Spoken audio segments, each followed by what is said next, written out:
Hey everybody, how you doing? Hope you had a really good Christmas and New Year. I'm locked away in Cellar 54 studio drinking green tea. I've been doing web videos since like 1999 for local sites and businesses.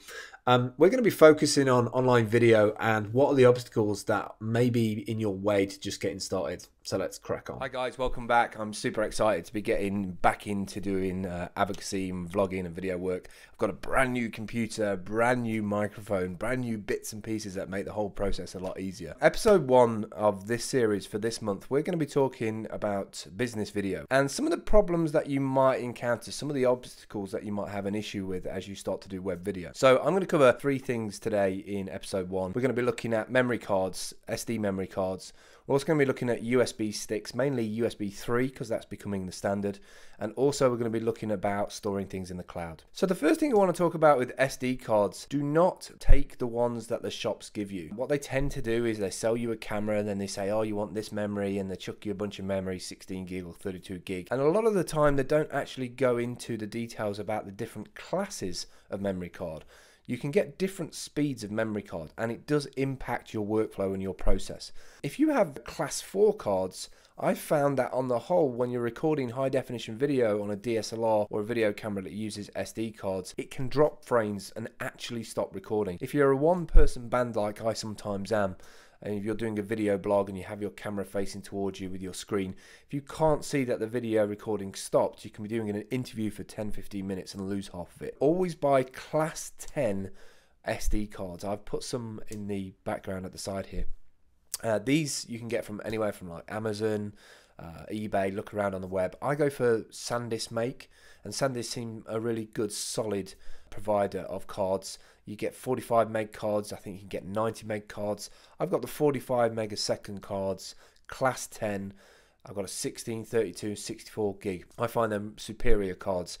Always get quality. My granddad used to say to me, buy cheap, buy twice. And he's absolutely right. Do not scrimp on memory cards. Also, a good thing to have with your memory cards is you can get these little tiny plastic boxes. These plastic boxes are great because you can put all your memory cards inside and it just protects them, because I find that when I first started I was just putting them into the little plastic insert and then we're just getting lost or falling out of my bag or getting lost somewhere in the bag. Another thing that you can do, getting onto the second thing, is USB sticks. You can now get decent size 32 gig, 64 gig and believe it or not 128 gig USB sticks. Now back in the day they used to be 4/8, really small sizes, but now obviously you can use these to put big files on. If you're dealing with high definition video, you'll be finding that a lot of your video files are large. Also, a thing about video files is that you cannot record normally on FAT32 above 4 gig, so you're going to have to format that drive to be able to support bigger files. I think on Windows it's NTFC,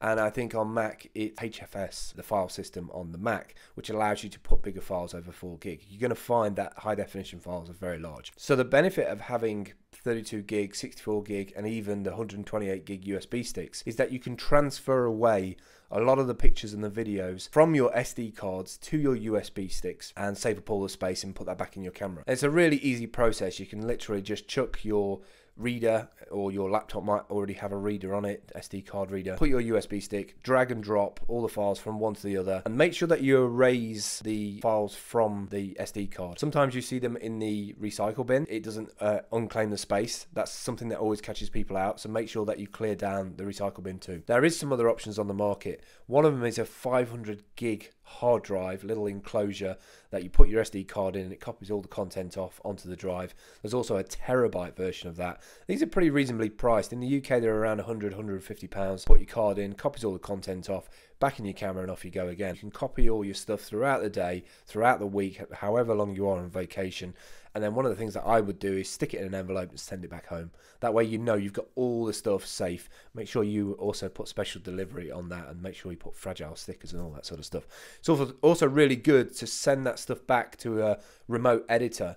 If you're in a destination where the upload is really slow and it's going to take ages to upload all that content, just literally put it on one of these drives or a USB stick, put it in the post, send it back to your editor. They can edit it while you're away and upload the content for you. Finally, I want to touch on the clouds. A lot of people are getting really excited about putting all their stuff in the cloud. The biggest thing I'll say to you, one of my biggest concerns, is that people don't really look at the cost, don't really understand the size of megabytes and gigabytes. Do your research about how big of a space you might need. One of my favorites that I use at the moment, and the most reasonably priced I find, is Dropbox. A lot of people know about Dropbox. I think it's $19.99 a month. I think $20 a month.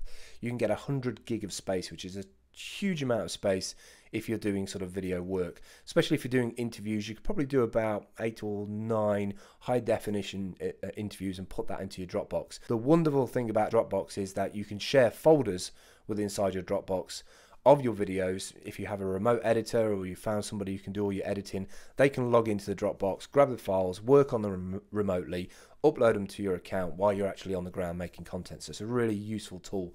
The thing to remember about the cloud is to check the pricing for how many gigabytes of space you're going to get, and also make sure you have internet connection fast enough to upload and download that content. That's it for this episode. In a future episode, I will be sort of wrapping up on the cloud services. There's a whole bunch of different cloud services out there.